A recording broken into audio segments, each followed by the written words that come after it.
Single one factor, महान आत्मा। और महान आत्मा कैसे बनती है? वो सिर्फ इसी तरह से बनती है कि जब अवसर मिलता है तो वो झुक जाती है। आपने देखा होगा जब मोदी जी गए पार्लियामेंट में, तो he was the first prime minister और would be prime minister at that time. He had not become the prime minister but almost prime minister designate. He touched the feet of, he touched the steps, put his hand on the first step of the parliament. What does it mean? आपको एक किस्सा बताता हूं मैं, जो real किस्सा है। West Indies, which is the island of several countries, जिसमें पोर्ट ऑफ स्पेन एक कंट्री है, और उसकी जो प्राइम मिनिस्टर है, त्रिनिदाद एंड टोबैगो एक कंट्री है, उसका कैपिटल पोर्ट ऑफ स्पेन है, जहां प्राइम मिनिस्टर बैठती है, और उन प्राइम मिनिस्टर का नाम है कमला प्रसाद बसेसर। कमला प्रसाद बसेसर को आज से 4 साल पहले, शायद 5 साल पहले, उनको जो हमारा प्रवासी भारतीय अवार्ड है वो दिया गया, और अवार्ड दिया गया जयपुर में। तो कमला प्रसाद बसेसर जब वो अवार्ड लेने आई, पूजनीय Kamla Persad Bissessar, prime minister of Trinidad and Tobago, when she came and received the award, she touched the feet of the President of India. At that time, Madam Patil was the President of India. अच्छा, Trinidad and Tobago is not in India or near India. It is right next door to, it's very close to America.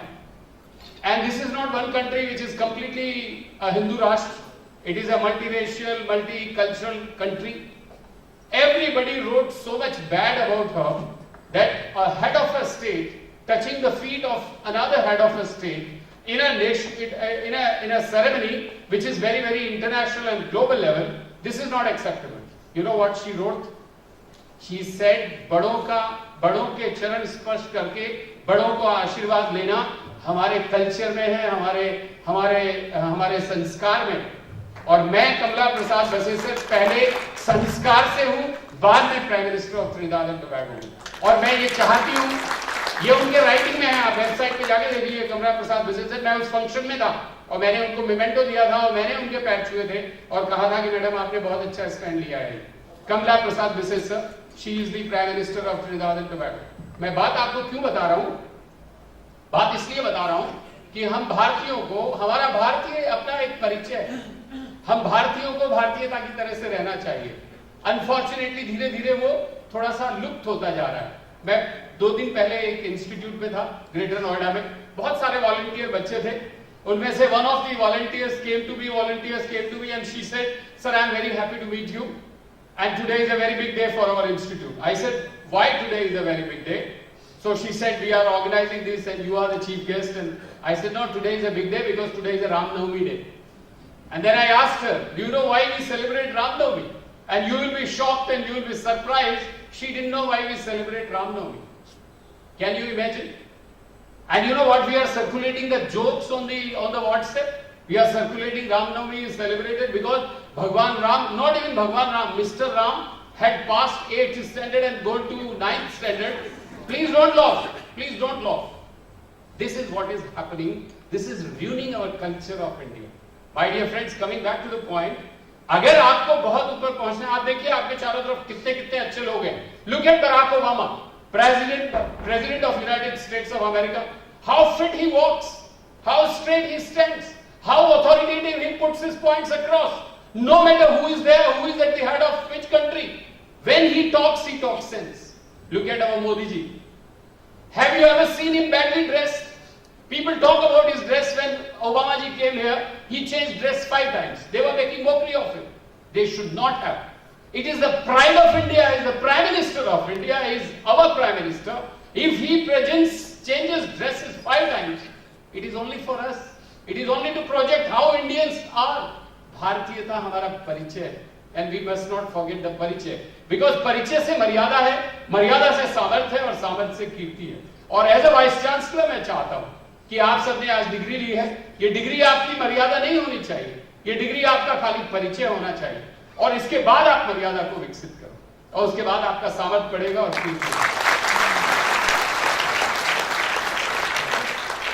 My dear friends, सबसे most important है, देखिए मोदी जी ने आते क्या क्या काम किए.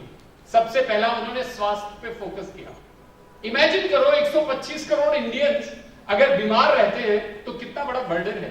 और इमेजिन करो अगर वो 1 साल में कोई भी भारतीय कोई बीमार ना पड़े, कितनी सारी मेडिसिन जो है वो स्पेयर हो जाएंगी. कितने सारे बड़े बड़े 5 स्टार हॉस्पिटल्स जो बने हुए हैं इंडिया में, और जो हॉस्पिटल्स 5 स्टार नहीं है उनमें भी जो भीड़ लगी रहती है वो खाली हो जाएंगे।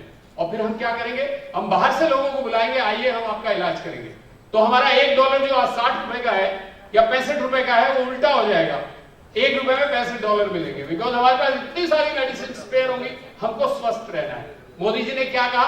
मोदी जी ने कहा not only India but whole world should be स्वस्थ। उन्होंने यूएन में जाके कहा कि why don't you introduce yoga in the world, and they said yes.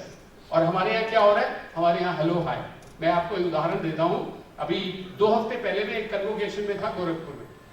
I was so touched and I felt so humble. Convocation में करीब 375 students थे, one of the institutes of UP technical university in Gorakhpur. 99.9% students, they received the degree later, they touched my feet. Not that I feel elated by somebody touching. एक चीज आप समझ लो, जिस व्यक्ति के आप पैर छूते हो, अगर वो व्यक्ति झुका नहीं तो ये उसके ऊपर बहुत बड़ा बर्डन है।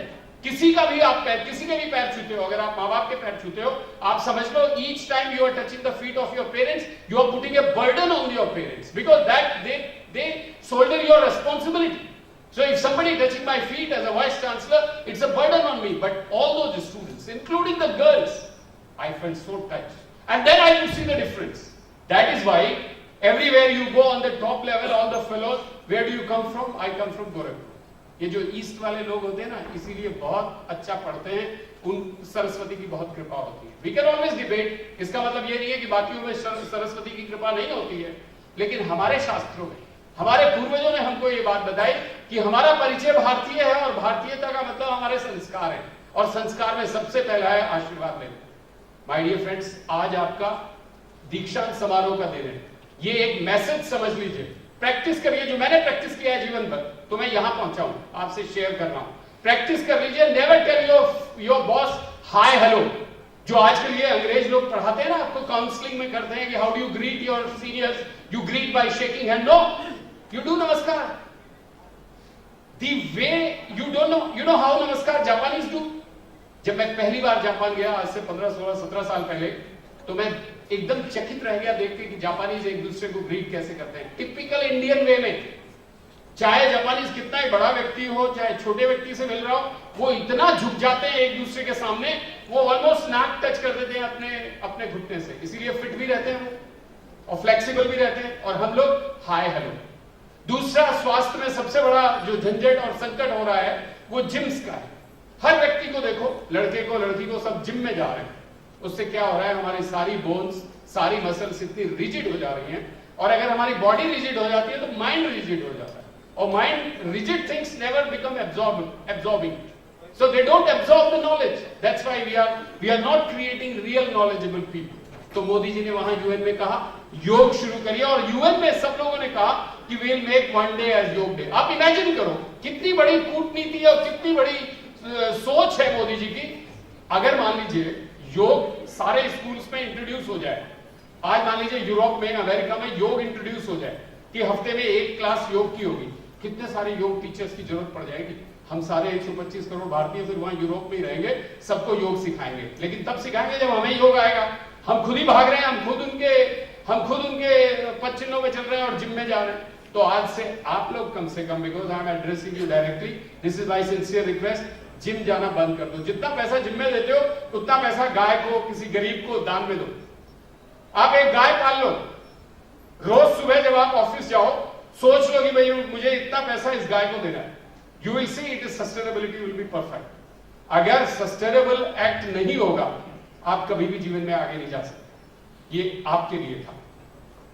अब मेरा अगला जो भाषण का जो भाग है वो यहां की मैनेजमेंट के लिए है। मैं उनको धन्यवाद देना चाहता हूं, साधुवाद देना चाहता हूं फॉर वन फैक्ट। 10 साल में, पिछले 10 साल में इन्होंने 10-11 साल में 10 गुना प्रगति की। 226 से शुरू किया और आज 2600 के आसपास है, almost 10 times growth. Tremendous and commendable. Please give a round of applause. दूसरी बात मुझे बहुत अच्छी लगी कि फोकस पूरा स्किल डेवलपमेंट, एम्प्लॉयबिलिटी एंड पूरा इस बात पे कि हम ज्ञान अर्जित करें, ना कि खाली पढ़ाई करके डिग्री लें। This is something which is very good and very good I see in this institute. Reason उसका यह है कि हमारे जो अतुल गर्ग जी हैं, जिनका मैं बहुत बड़ा फैन हूं, उनका जो सीखने का और पढ़ने का जो कॉन्सेप्ट है वो मुझे बहुत पसंद आता है। जब वो ये कहते हैं पढ़ाई करो लेकिन सिखाई भी साथ साथ होनी चाहिए, और इस इंस्टीट्यूट में सिखाई होती है। I am really very impressed.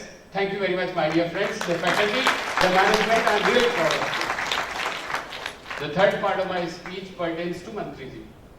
अवसर भी है, और अगर मैं अवसर का फायदा नहीं उठाऊंगा तो कहेंगे कि वाइस चांसलर थे, मिले थे, आप बात कर लेते। तो आज कुछ बातें मैं उनसे करना चाहता हूं with reference to what all is happening in this country, what all this country is going to do at the international level, and how UPTU can fit in that scheme of things. सबसे पहला तो मंत्री जी से मेरा ये निवेदन है कि देखिए, United states of America, Europe, वहां कैसे यूनिवर्सिटीज फंक्शन करती हैं। वहां कोई भी मिनिस्ट्री का प्रोजेक्ट होता है, कोई भी मिनिस्ट्री का कोई काम होता है, जब मंत्री जी मीटिंग लेते हैं, जब पॉलिसी मेकर्स मीटिंग लेते हैं, उस मीटिंग में इनवेरिएबली एक ना एक यूनिवर्सिटी का डायरेक्टर, वाइस चांसलर वहां प्रेजेंट होता है। कोई भी प्रोजेक्ट का कॉन्सेप्चुअलाइजेशन होता है तो डिपार्टमेंट नहीं बनता। जैसे हमारे यहाँ इंडिया में कॉन्सेप्ट है, इमीडिएटली एक डिपार्टमेंट बना दो, department of biotechnology, department of science and technology. वहां ऐसा नहीं होता। वहां क्या होता है, वहां कुछ भी करना है सबसे पहले पिकअप कर लो। अब जैसे हमारे यूपीटीयू में 700 इंस्टीट्यूट है, और हर इंस्टीट्यूट अगले 10-15 साल में टक्कर देगा हर एक आईआईटी को। आप ये समझ लो। मंत्री जी, आपको मैं बता देना चाहता हूं, हमारी यूनिवर्सिटी में 45% बच्चों का एडमिशन परसेंटेज मार्क्स है, और जब बच्चे बाहर निकलते हैं तो 65% मार्क्स होते हैं। आईआईटी में परसेंटेज बच्चों का मिनिमम है 85%, और बाहर निकलते हैं 65% से। तो वहां कंप्लीट इवैल्यूएशन। देखिए, ये गवर्नमेंट आई है, इतनी अच्छी सोच के साथ आई है, और सारे लर्नेड मिनिस्टर्स हैं। अब इनको ऐसा करना चाहिए जो जैसा किसी ने नहीं किया। ये नियम बना दे कि भाई आईआईटी में कोई बच्चा एडमिशन नहीं लेगा जिसके 50% से ज्यादा मार्क्स हैं। जिस 50% से कम मार्क्स वाले आईआईटी में पढ़ें, क्योंकि वहां लर्नेड प्रोफेसर्स हैं, वो उनको पढ़ाएं। पढ़ाना हमको सबको है, पढ़ाना है कि नहीं पढ़ाना है? Should we not educate all over people? And हो क्या रहा है, देखिए, मैंने दो आर्टिकल पढ़े पिछले 2 महीने में। एक आर्टिकल पढ़ा मैंने उनका जिनको ज्ञानपीठ पुरस्कार मिला, और उन्होंने पता है क्या कहा? He is a professor of English, he is a Maharashtrian. और उन्होंने स्टेटमेंट दिया, ज्ञानपीठ अवार्ड लेते हुए उन्होंने स्टेटमेंट दिया कि हिंदी को शुरू करना चाहिए और इंग्लिश बैन हो जानी चाहिए इंडिया में। मैंने वो आर्टिकल पूरा पढ़ा कि व्हाट काइंड ऑफ फेलो, जो मर्जी बोल देता है। तो मैंने आर्टिकल पूरा पढ़ा, मुझे बड़ा आनंद आया और बड़ा आश्चर्य हुआ कि जो व्यक्ति ये कह रहा है इंग्लिश बैन हो जानी चाहिए, वो खुद इंग्लिश का प्रोफेसर है। और इंग्लिश का प्रोफेसर इंडिया में नहीं, वो इंग्लैंड में था। 40 साल वो इंग्लैंड में इंग्लिश पढ़ाता था, और उसने आगे एक्सप्लेन किया क्यों। बोले, मैं इंग्लिश पढ़ाता था और मैं सारी उम्र मैंने इंग्लिश पढ़ा के जिया, लेकिन मैंने अंत में ये पाया कि उसमें इंग्लिश में जान ही नहीं है, कोई एपिक ही नहीं है इंग्लिश में। और यहां हिंदी में और संस्कृत में इतने सारे एपिक हैं कि एक महाभारत का एक चैप्टर निकाल दो, वो पूरे इंग्लैंड के और इंग्लिश के एपिक्स पूरे कवर हो जाते हैं। तो हम कर क्या रहे हैं? फिर दूसरा मैंने आर्टिकल पढ़ा जनेश्वर मिश्र जी का दैनिक जागरण में। उस दिन मैं यहाँ दिल्ली से बरेली जा रहा था, मैंने वो आर्टिकल पढ़ा। उसमें क्या लिखा था, मंत्री जी आपको अच्छा लगेगा ये जानकर। उन्होंने कहा कि ये जो एक सोच है कि जितनी अच्छी इंग्लिश बोलेंगे लोग, उतना अच्छा इंडस्ट्रियल डेवलपमेंट होगा, ये बिल्कुल कतई सही नहीं है। उन्होंने एग्जाम्पल देके बताया कि जब हम कोई चीज पे विचार करते हैं और इनोवेशन है, जैसे नोवेल टेक्नोलॉजीज हैं, जैसे नई नई चीजें हैं, यूनिक चीजें हैं, तो हम विचार विमर्श करते हैं। अब विचार विमर्श में भाषा इंग्लिश है, सब जगह भाषा इंग्लिश है, 90% लोग भाषा बोलते नहीं। वो इसका मतलब 90% इंडिया को तो आप बाहर कर दे रहे हो विचार विमर्श में। जब विचार विमर्श में ही वो नहीं आ रहे हैं तो कैसे इनोवेशन होगा इंडिया में? तो मुझे बहुत अच्छी लगी ये बात। तो मंत्री जी, मेरा आपसे निवेदन ये है कि जो भी पॉलिसी मेकिंग जो गवर्नमेंट के हैं, सेंट्रल गवर्नमेंट के, नया लाओ आप, जो नया करो, मेक श्योर कि यूनिवर्सिटी का डायरेक्टर और वाइस चांसलर उस मीटिंग में हो, उनकी सुने कि कैसे किया जाए। फिर जब कोई भी फैसिलिटी लगानी हो तो आप कहीं भी नया फैसिलिटी मत लगाओ। आप ये देखो कि साहब इस इंस्टीट्यूट में हम ये फैसिलिटी लगाएंगे, इससे बच्चे पढ़ लेंगे और हमारा गवर्नमेंट का काम भी हो जाएगा। मैं इंडियानापोलिस यूनिवर्सिटी गया, that is number 1 university in the world. मैंने पूरा वहां विजिट किया, वहां डाटा सेंटर देखा मैंने, information centre. So I started getting into details of capacity. I say what is your installed capacity, what is your operational capacity, because coming from the industry background ये चीजें मेरे को थोड़ा ज्यादा प्रभावित करती हैं। I was shocked to know that they designed the data center considering the requirement of Indianapolis state for next 25 years. They said this is not for university, This is in the university, but for the government. We are working for the government and teaching the students, and all the projects of the government, our students are working there. Our teachers are working there, and we are ahead of it. Can you imagine? Why can't we do it in India? Why can't we do the same thing in India? हम क्यों नहीं कर पा रहे हैं? हम इसलिए नहीं कर पा रहे हैं कि हमारे जो पॉलिसी मेकर्स हैं वो कौन है? जैसे मैं बात करता हूँ टेक्निकल एजुकेशन। टेक्निकल एजुकेशन में AICT ले लीजिए या और भी बॉडी ले लीजिए, अभी जी NAC और NBA है, सब में एक्सपर्ट्स कहां से हैं? IIT से। कोई बुराई नहीं है IIT के, मैं खिलाफ नहीं हूं IIT के, में मेरा कोई ऐसा बात नहीं है, लेकिन जो एक्चुअल फैक्ट है वो ये है, उनको बेचारों को एक्सपोजर नहीं है। अब यूपी टेक्निकल यूनिवर्सिटी अपने आप में एक ऐसा वर्ल्ड है, जो एक्सपोजर यहां का है। अब यहां के इंस्टीट्यूट का डायरेक्टर जो है, उसको जितना बड़ा ज्ञान है, do you agree with me और नॉट?